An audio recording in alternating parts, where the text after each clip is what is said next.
My 47-year-old husband and I, along with our 3 daughters, 17-year-old, 14-year-old, 10-year-old, moved to Malaysia because his financial services firm transferred him there. The whole benefits package, free first-class flights, household help, paid-for private school, extra stipend on top of usual US dollar salary, involved with him helping lead a team there for his global company, seemed too good to pass up at the time. But the glamour of it all faded very quickly. I have been having reservations about being in this expat bubble, but had only been focused on how I felt the lifestyle was changing my kids, and the kids of the other American-British families we socialized with.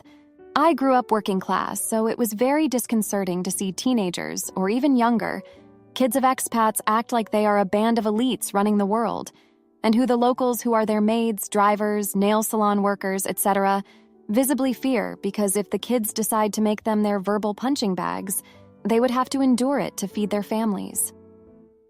I was in denial about how being expats has changed my husband. At first, it was little things like him telling me to eat dinner without him since he's going to be working late, and then passive-aggressive put-downs about how I dress, my hair, our intimacy life, etc. I started suspecting he was cheating when he missed half of a school event, and he was unreachable at his office. He then stumbled into the event looking lost and got very defensive about it. He's been moving assets abroad for some time now, and he's even been pressuring me to put our house on the market, saying we could buy a new, better house later. I just no longer trusted him enough to give up the single biggest anchor I had back home, especially when it would be exchanged for money that my husband would deposit or invest in his self-proclaimed expert ways. So I ended up hiring a private investigator, and long story short, I found out he's been seeing a local woman. The relationship was serious enough that he got a luxury apartment for her that very few people on a local salary would be able to afford. I bided my time until I took an opportunity to look into his WhatsApp messages. I found out she's been talking about nausea. He asked if it was the flu, and she said she doesn't think so. He replied saying he loves her no matter what happens. I was so furious and did not want an explanation. I've seen soon-to-be ex-wives who were steps away from poverty because their husbands masterminded the finances, and they were in a foreign country. I no longer had any way of spending money without my husband knowing. Spent the last of the money I stashed on the investigator. So I asked a relative to book plane tickets. When my husband was at work, I took the kids and left for our house here. My husband is furious and said I was abandoning our marriage and to get out of his house. The kids are upset because they think our pretty upper-middle-class town here is boring and unglamorous compared to their lives in the expat bubble. Am I the idiot? Now for a few comments before the update. Comment 1. Get a lawyer now about the money transfer. Follow what the attorney says for you to do. You could have gotten her in lots of trouble if the information got out. Below might or might not help. Hash. Comment 2. Not the idiot. Get a good lawyer. A very good lawyer with expat expertise to track down your share of the assets. Once you are divorced and financially separated, burn him to the ground with his employer. Dishonest cheats are dishonest cheats in all spheres of life. Now for the update. Hey everyone, thanks so much for all your comments and support on my last post. It really means a lot to me during this difficult time. It's been, well, I'll just get into it a couple of weeks since I left Malaysia with the kids and returned to our house here in the States. My husband was absolutely livid when he found out we had left. He immediately started bombarding me with calls and texts, demanding that we come back and accusing me of abandoning our marriage. I tried to explain to him that I couldn't stay there any longer, not after what I had discovered about his affair and the secret apartment he had been keeping for his mistress. But he refused to listen, insisting that I was overreacting and that we could work things out. Things only got worse when he finally returned home a few days later. He stormed into the house, yelling at me in front of the kids and demanding to know why I had left without telling him. I tried to stay calm and explain my reasons, but he just kept talking over me, insisting that I had no right to take the kids away from him like that. It was a horrible scene, and I could see the fear and confusion on our daughters' faces as they watched their parents arguing. Over the next few days, my husband continued to pressure me to come back to Malaysia with him. He even went so far as to threaten to cut off my access to our joint bank accounts if I didn't comply. I knew I had to stand my ground, though. I couldn't go back to that life, not after everything that had happened. As the days turned into weeks, the reality of our situation started to sink in. The kids were struggling to adjust to being back in our hometown after the excitement and luxury of expat life. They missed their friends and the endless activities and opportunities they had grown accustomed to. My oldest daughter, in particular, was having a hard time. She had been thriving in her international school and had even started talking about applying to colleges abroad. Now she felt like all of those dreams had been ripped away from her. I tried my best to be there for them, to listen to their concerns and help them navigate this new reality. But the truth was, I was struggling too. I felt like I had lost everything: my marriage, my sense of security, the life I had built for myself and my family. I couldn't help but think back to the early days of our relationship, when my husband and I had been so in love and so excited about our future together. How had things gone so wrong? As I started to dig deeper into our finances, I realized just how much my husband had been hiding from me. He had been moving money around for months, transferring assets into accounts I didn't even know existed. It was clear that he had been planning for this, for the possibility of our marriage falling apart. I felt so betrayed, so foolish for not seeing the signs sooner. But even in the midst of all this chaos and heartbreak, there were moments of hope and clarity. I started to reconnect with old friends, people I had lost touch with over the years as I got caught up in the expat lifestyle. They reminded me of who I was before all of this, of the strong, independent woman I had always been. And as I watched my daughters slowly start to adjust to their new reality, I knew that we would get through this together, no matter how hard it might be. There's still so much uncertainty ahead of us, so many challenges we'll have to face. But I know that I made the right decision in leaving Malaysia and coming back home. I refuse to be a victim, to let my husband's actions define the rest of my life. I'm ready to fight for what's mine, for the future I want for myself and my daughters. And I know that with the support of my loved ones and the strength I've found within myself, we'll come out of this stronger than ever. Thanks again for all your support and kind words. It means more than you know. My best friend fakes being assaulted to cheat on her boyfriend. So I fly out to support her only to find her in bed with another man. And I make sure her boyfriend learns every dirty secret.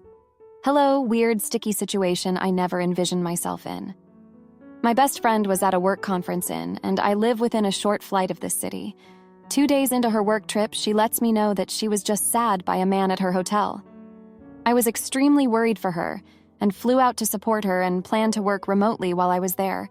We go together to get the rap kit done. We're at the police station and hospital until almost 1 a.m. We both have to work at 7 a.m. It was a tough process, and the entire time she was stressed that her boyfriend would break up with her over this situation. I kept reassuring her any decent boyfriend would understand. Things happened that were out of her control. This girl has never been the type that cried wolf, and I do truly believe she was attacked. Here comes the tricky part. After dealing with the fallout from this with the police, etc. for a few days, and her crying to me that she isn't sure she'll be able to have intimacy normally anytime soon, and me doing my best to support her / reassure her, we decide since it's Friday we should drive to a nice city nearby and spend Friday, Saturday night there at a cozy hotel and have spa time, aka girls' weekend, to lighten up our spirits. So cut to Saturday night, we've had a lovely weekend, and she seems happier. We talk a little bit about what she's going to do going forward about this situation and leave it at that. I wake up early Sunday morning and there is a man in her bed. This is a man she knew years ago and slept maybe in 2018, 2019. I'm like, what the frick? After I wake them both up and he leaves, she tells me they had intimacy by the hot tub last night, and I'm just like, dude, your boyfriend and I were so worried about you. He literally just took emergency leave from the armed forces and flew across the country and was going to meet her when her plane landed at home. In the rental car, she has the audacity to say, okay, so since you know what happened last night, that dies here okay. It's not going to benefit anyone to tell anyone at this point. I can't wrap my head around the fact that she was freaking some loser, and I just spent hours reassuring her a rap wouldn't end her relationship. Obviously, that's not a huge worry of hers. I was just so pissed when we got to the airport I left on my flight and didn't say bye. Now I'm considering telling her boyfriend, as this was an issue we had years ago in college, and at the time I told her if she did that again, I wouldn't be thinking twice about telling her so. I'm not sure what to do. Now, for a few comments before the update. Comment 1. Listen, that girl isn't your friend. A real friend would never put you in that kind of position. I've cut people out of my life for being cheaters. If you lay with snakes, it's only a matter of time before you get bitten. Tell the boyfriend and cut that pathetic excuse of a person out of your life. Comment 2, not the jerk. She actively involved you and apparently decided to throw it in your face in shared hotel accommodation. She sounds like an awful person. Substance abuse is not an excuse for her to abuse your and her boyfriend's trust. Do what's morally right for you and cut her out of your life either way. Now, for the update. Hey everyone, thanks for reading my last post and for all your support. It's been a hectic 3 months since then, and I've got quite the update for you. So after that whole fiasco with my best friend and her cheating on her boyfriend right after being sexually attacked, I was pretty torn about what to do. I mean, I had told her years ago that if she pulled something like this again, I wouldn't hesitate to tell her significant other. But given the circumstances, I wasn't sure if it was the right move. For the first few weeks, I kept my mouth shut.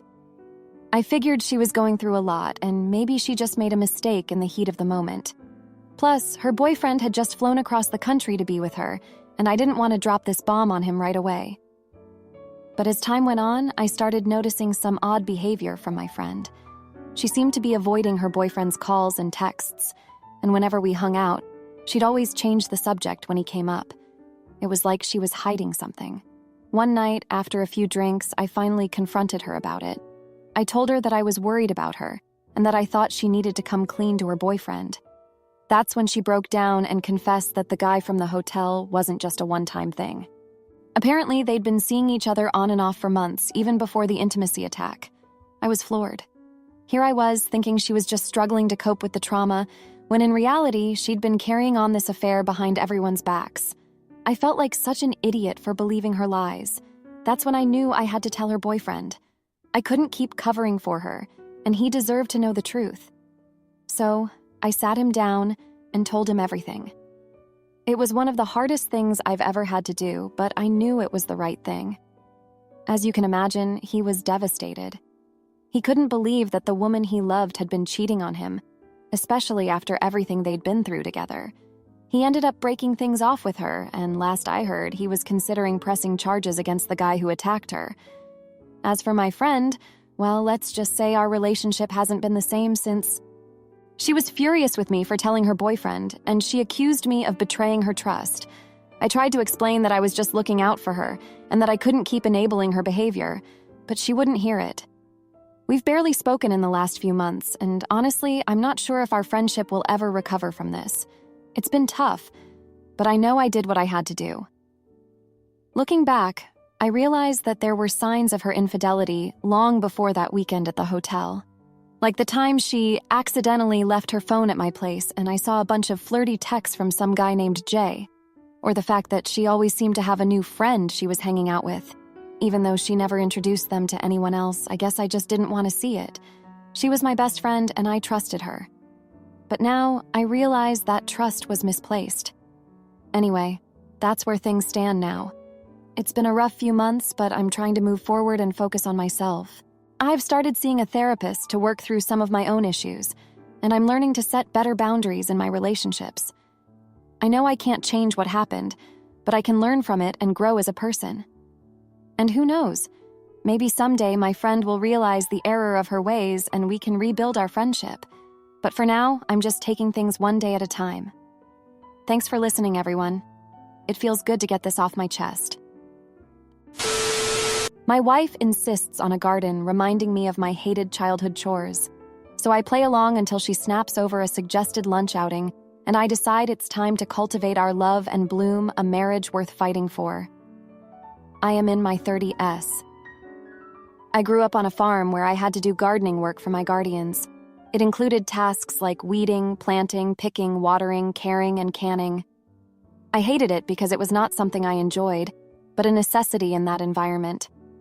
Now, in my 20s, my wife wants a garden. I told her that I was fine with it as long as I didn't have to be involved. She was annoyed, but accepted it. Sometimes I don't mind helping. She needed help putting together the raised beds, so I assisted her, which was okay. Then she needed the stones pulled up in our backyard to place them, and although I was annoyed, I did it anyway. Now, whenever I don't seem busy on my day off, she wants me to move the stones around the beds to create a walkway. It's not something I really want to do, and I'm not going to pretend to be happy about it, but I still got up to do it. While doing this task, she mentioned lunch, and I suggested going to a place I had in mind as a reward for doing this bullshit. She reacted as if I had slapped her in the face. She says everything is fine, but it clearly isn't. I know that what I said wasn't kind, but it's my day off, and I already have other things to do around the house. Can't I just have a day to do things that I want to do, so please let me know, am I the jerk? Now for a few comments before the update. Comment 1. Not the idiot like you, I was raised farming and ranching, and I got out as soon as possible. I enjoy doing yard work and gardening some, but my late husband wanted a full-on hobby farm. Which, okay, that would be great if you did not work on a ship. Like, who was going to be the farmer? I put up with mega gardens, I did the bees, and my daughter liked the chickens, but I was still salty. But when that man came home with 2 fresh dairy cows, I blew my stack. The one thing that made me hate the farm was milking because my siblings would throw a fuss, so I was stuck in there to keep the peace. I literally threatened to leave, so he took them to the sale barn and I made him pay for the loss with his fun money. Sorry, I am triggered, but no, you are not the ah. Maybe try to establish firmer boundaries, though. Don't just do and be resentful. Comment 2. Not the idiot. I grew up in the same childhood situation, and I detest gardening and everything associated with it. When my wife brought up a garden, I told her that I wouldn't help. I keep the lawn and perimeter of our property maintained, and that takes enough time during the week already. She sets out a few tomato, basil, and jalapeno plants every year, and that's enough to scratch the itch. I started with clear boundaries, and she respected them. Now, for the update. Hey everyone, thanks for reading my last post. It's been a rough 2 weeks since then, and I've got some updates to share. So after that whole garden incident, things were pretty tense between my wife and me. I tried to smooth things over by offering to help her with some of the planting, but it was clear my heart wasn't in it. She could tell I was just going through the motions, and it only seemed to frustrate her more. A few days later, I decided to surprise her by finishing up the stone walkway on my own. I figured it would show her that I was willing to put in the effort, even if gardening wasn't my thing. I spent hours out there, carefully placing each stone and making sure everything was level. When I finally finished, I was pretty proud of myself. But when my wife came out to see it, her reaction wasn't what I expected. Instead of being happy, she just looked at me with this disappointed expression and said, "You used the wrong stones. I wanted the flat ones for the walkway, not the round ones." I was stunned. I had worked so hard on that walkway, and all she could focus on was that I had used the wrong stones. I tried to explain that I thought the round ones looked nice, but she just shook her head and walked away. Things only got worse from there. It seemed like every time I tried to help with the garden, I ended up doing something wrong. I'd plant the seeds too deep, or I'd forget to water them, or I'd accidentally step on a seedling. My wife would get more and more frustrated with me, and I could feel the tension building between us. One day, I decided to take a break from the garden and work on some other projects around the house. I had been meaning to fix the leaky faucet in the kitchen for weeks, so I figured it was as good a time as any. But as I was working on it, I accidentally knocked over a vase of flowers that my wife had picked from the garden. Water and broken glass went everywhere, and the flowers were ruined. When my wife came in and saw the mess, she lost it. She started yelling at me, saying that I was careless and that I didn't care about anything that mattered to her. I tried to apologize, but she wasn't having it. She stormed out of the house, saying that she needed some space. I spent the rest of the day cleaning up the mess and trying to figure out how to make things right. But the more I thought about it, the more I realized that the problem wasn't just about the garden. It was about the fact that my wife and I had been growing apart for a while now. We had always had different interests and hobbies, but lately it seemed like we were living in 2 separate worlds. She was always out in the garden, and I was always inside, working on my own projects. We barely spent any time together anymore, and when we did, we were usually arguing about something. I knew that I needed to make a change if I wanted to save our marriage, So the next day, I went out and bought a bunch of gardening books and started reading up on how to be a better gardener. I also apologized to my wife and told her that I wanted to make more of an effort to support her interests. It hasn't been easy, but over the past few weeks, I've been trying to be more involved in the garden. I still make mistakes sometimes, but I'm learning. And more importantly, my wife and I are starting to spend more time together. We've even started planning out our next gardening project together. I know that we still have a lot of work to do to rebuild our relationship, but I'm hopeful that we're on the right track. And who knows, maybe one day I'll even learn to love gardening as much as my wife does. Anyway, that's all for now. Thanks for reading, everyone. If you liked this video, you'll probably like these too. Also, while you're here, please consider subscribing. It's your support that keeps this channel alive and allows me to make better and longer videos. Have a great day!